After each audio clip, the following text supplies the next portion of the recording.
I'm back again, and I want to talk about something.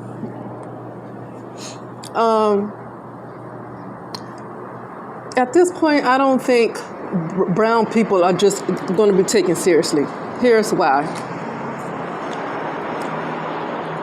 There's a constant complaint of racism, constant complaints, but there's never a move to have your own. It's not so bad that you're not having your own. And I'm speaking about people who are definitely competent enough to have their own, right? Not people who, kind of wouldn't be able to run a business. They don't really have the wherewithal. They wouldn't be able to run a business. They can't handle the responsibility because it's almost like their mind is not equipped to handle businesses like that, right? So I'm not talking necessarily about people who are just they don't have the wherewithal to run a business, but I know that there is a lot of, the same way we see other groups of people run businesses, I know for sure there are some very, very smart, business savvy brown people. I see them online. Very smart, business savvy brown people that can run businesses. That it should be a community where people wouldn't have to constantly be worried about what racism is going on because they got their own thing going on. Okay. I lived in Los Angeles for about 10 years, and then these last couple of years, I just kind of moved around Southern California. Okay, just not in Los Angeles. And to be honest with you, I've seen Asian communities, I've seen Hispanic communities, and let me tell you what I've seen. Like, it's a lot of staffing agencies ran by Latino people, right?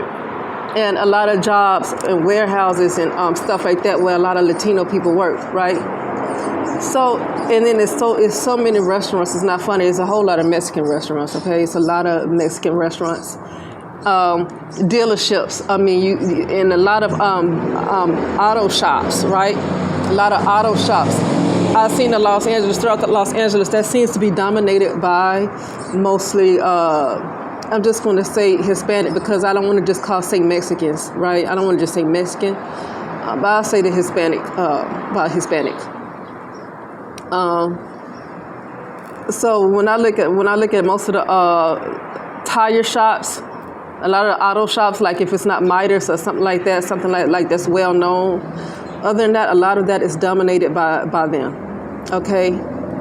So when you have people that have that much going on, right? They can create their own jobs. They don't have to worry about somebody showing them racism because they got their own culture. They have their own thing. They have their own networks. Okay, and it's like, people like that, they're not going to complain about racism a whole lot because they have so much of their own. There's no need to keep going to other places. Even like fairs, and like I've seen fairs, and I've seen little theme parks, like tiny theme parks. It's not like a Six Flags or anything, but little tiny parks like that was run by them. It's like they got so much of their own that it's not, they don't have a reason to really go anywhere else unless they just want to go to Disneyland, unless they just want to go somewhere else. They even have their own movie theaters. Okay? When there was what you call a Black Wall Street, did those brown people ever have a reason to go anywhere else for what they wanted to do? They never had a reason to go anywhere else because they had everything they wanted. And so those brown people, to be honest with you, they probably did not complain about racism as much as you hear brown people today complain about racism, because around that time, they had everything. It was no reason for them to go anywhere to complain about racism because they had everything they wanted. Now, which brings me to this point. I already know what people are thinking. Brown people can't come together. Brown people, and that's true. Brown people can't come together. You can't hire brown people, right? And that's what I was about to. That's the point I was about to come to. So that's why I say it's just really no need, and other people can see that too. That's why all of these complaints are not taken seriously. I was watching something about how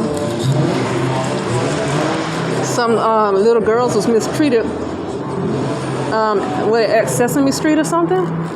Some little girls were ignored. And you know what? People might think that's not a big deal. It's kind of a big deal. And it's not just about you spending your money. That kind of hurts your feelings. That really kind of hurts your feelings. And just because one person might think it's not a big deal doesn't mean that it's not a big deal. I'm sorry, I'm chewing in your ear. Hold on 1 second.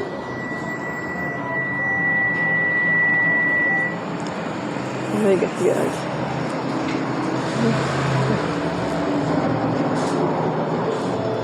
Okay. Now, yeah.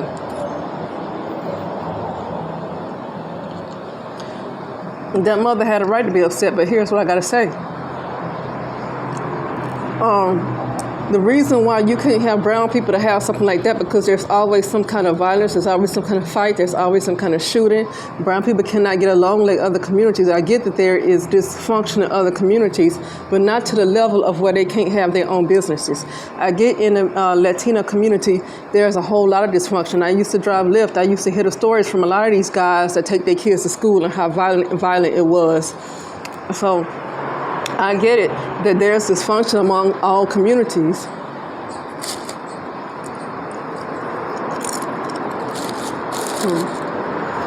I get that there's dysfunction among all communities, but not to the level where they can't maintain their own communities, but to the point where they can't have their own. Not to the point where they can't hire their own. Okay? Because let me tell you something. As dysfunctional as a lot of these Latino communities are, when I go into their establishments, when I go into their restaurants, when I go into when they have, I don't really go to their parties and stuff. I'm not into parties, but even when I just see them gather, right? Even when I'm passing by them gathering, they even have malls. Like around here, they have malls throughout California. They got malls. That's what I'm saying. They don't need to complain about racism because they have so much of their own. There's no need to go into anybody else's stuff. Okay?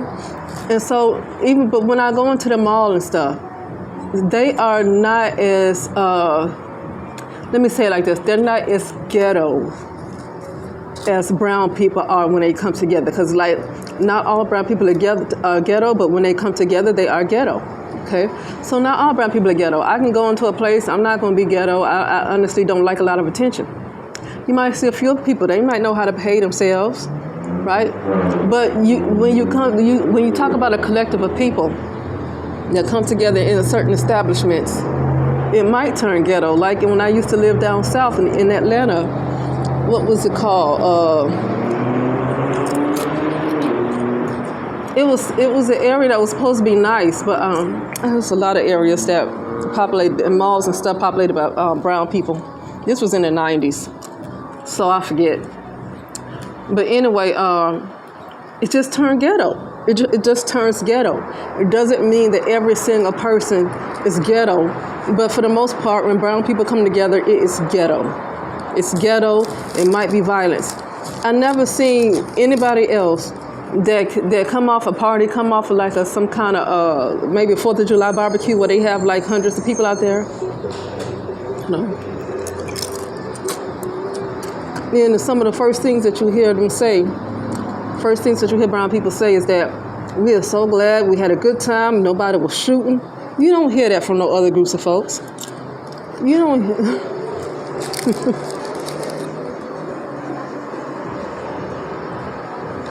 You don't hear from other groups of people, ooh, we had a good time, nobody shot nobody. Brown people just cannot come together. They can't have anything right now because too much dysfunction has been allowed to run rampant in that community to the point where you cannot have it. And the only thing you can do is complain about what somebody else is doing to you, because brown people, for the most part, they can't come together. You can't I can't open up a business and hire other brown people because for the most part, brown people don't like to respect each other. They like to treat each other like other people see them, right? The exact way that other people see brown people, that's how they treat each other, okay? With that same level of hate for each other. And so you can't even, if I was to open a business, which I at this point, to be honest with you, if I could open a business, I wouldn't open a business if I could not hire brown people because I know, and I know I can't. You can't trust them. But then again, I don't want to hire a bunch of other folks either, right? Because you got the owner that's a brown woman. You might have a couple of other employees. That's a brown woman. But for the most part, you can't hire all brown people. You can't. I grew up in Tuskegee, Alabama. I know that can't work. There was a place, there was a Walmart in Tuskegee, Alabama. A Walmart. Could not stay open because people kept stealing. They kept stealing the appliances, the TVs, and stuff like that. They just kept stealing. And other things was probably going on too, to the point where that Walmart just chose to close down. They chose to close down that particular Walmart. It wasn't worth it, so you just can't, and I was gonna say, I know that other people steal too, but they still able to maintain their communities.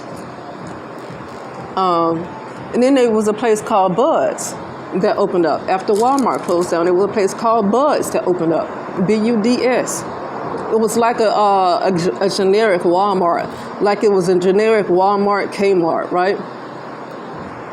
I don't know if that stayed open long either because, people were still the same. You just can't. You just can't.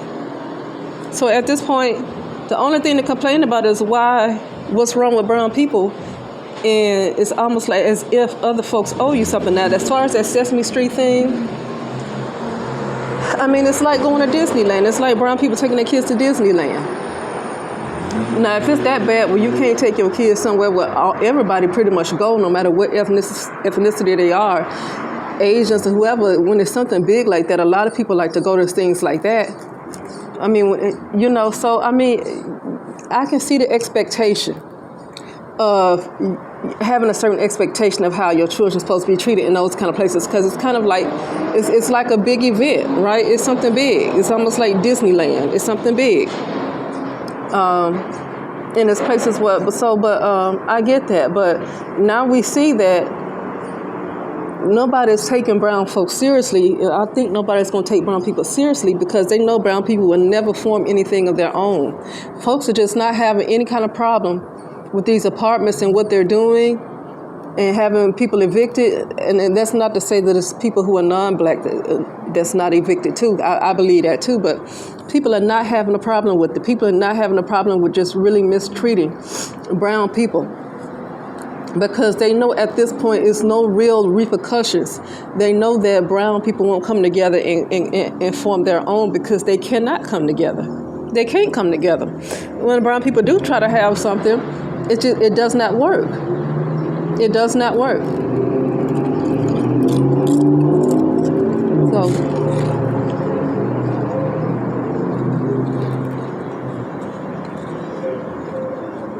at this point,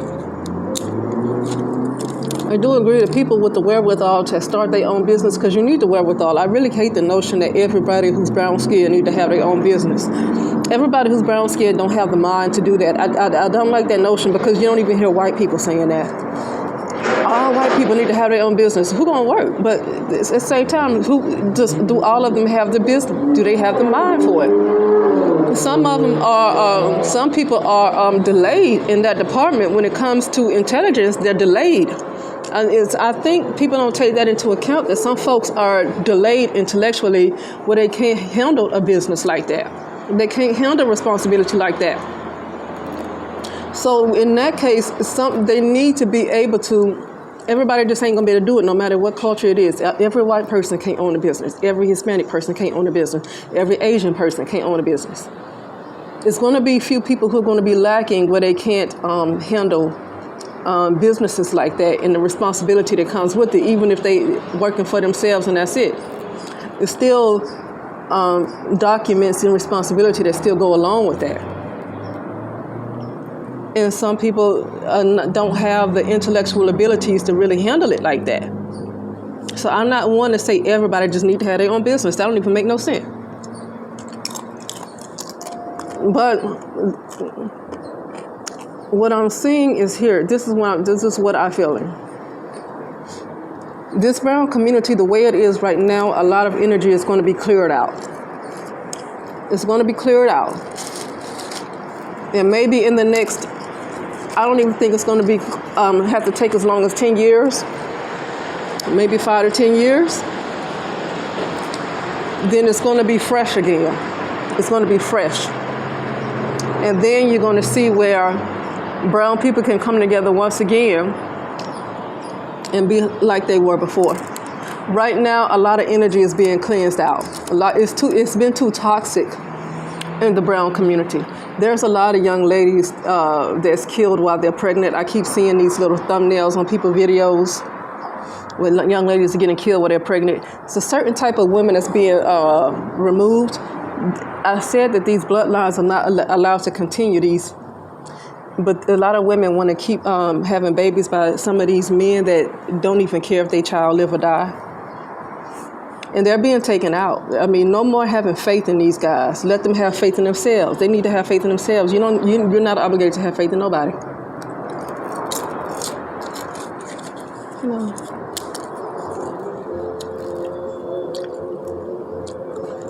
No. Yeah, you're not obligated to have faith in anybody. Let them have faith. Let them show you. They need to prove themselves. You're not obligated to have any faith in anybody. Sorry, I'm chewing in your ear. Hold on.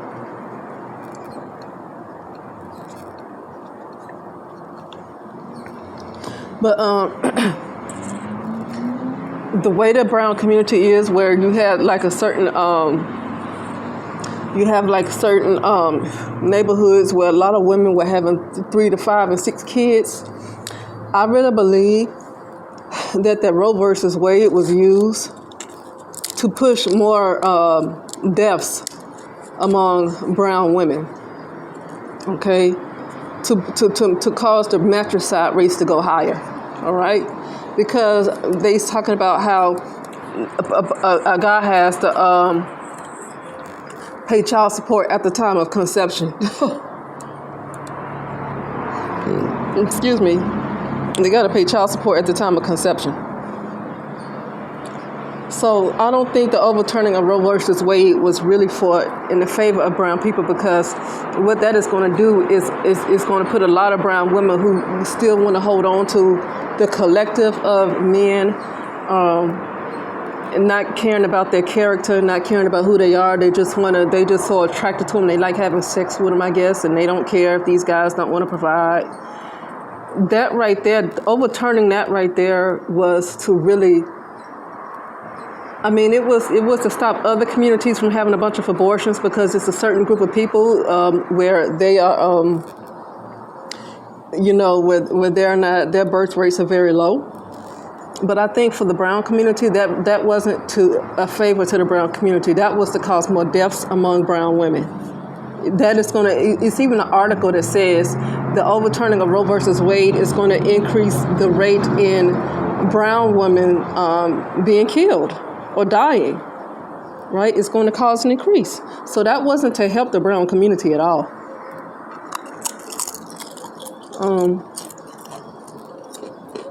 But now I think certain energies are going to be cleared out the brown community.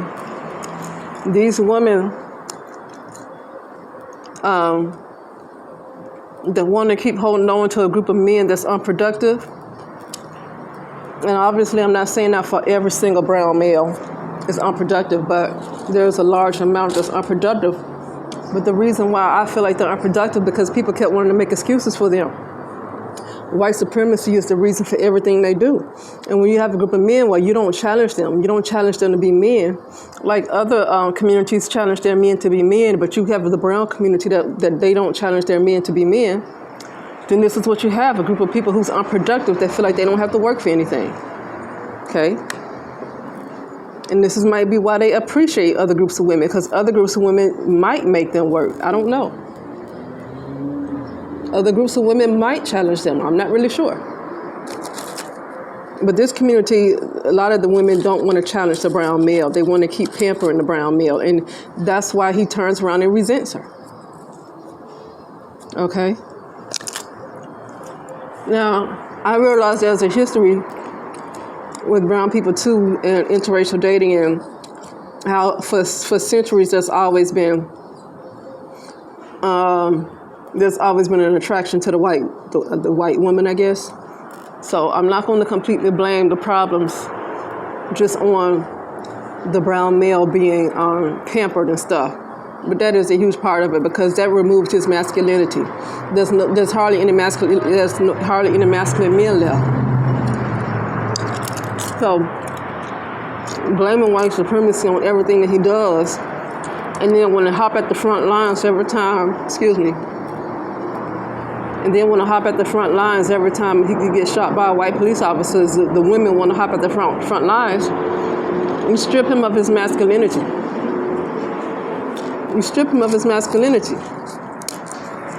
Now we've got a movement of transgender that's trying to move the brown woman out the way. Since they don't want him to be a man, he's gonna be a woman. That's the chickens coming home to roost. These transgender males that's coming to completely disrespecting brown women, to me, that's the chickens coming home to roost, because it's been so many opportunities where he should have been challenged to be a man. He was never challenged to be a man.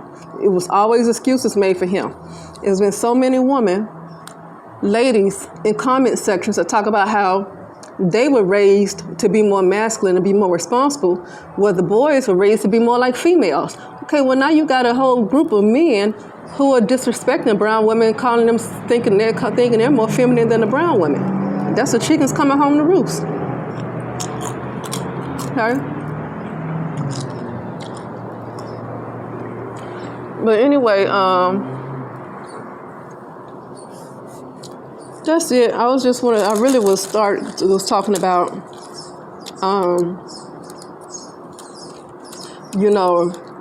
this constant disrespect and racism that a lot of brown people like to keep complaining about, but at the same time, they know darn well they can't come together themselves and come up with anything, any communities like other people do, because they just can't do it. They cannot do it. They don't like each other. They don't like themselves. They don't like each other enough to come together like that. They just don't. Too many people have stories. It was a lady, before I get off, I was thinking about that.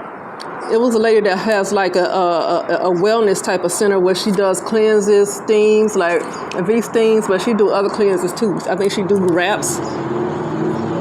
It's like a wellness type of center. She has herbs and all that stuff too. It's a brown lady, she had braids. And she talked about how,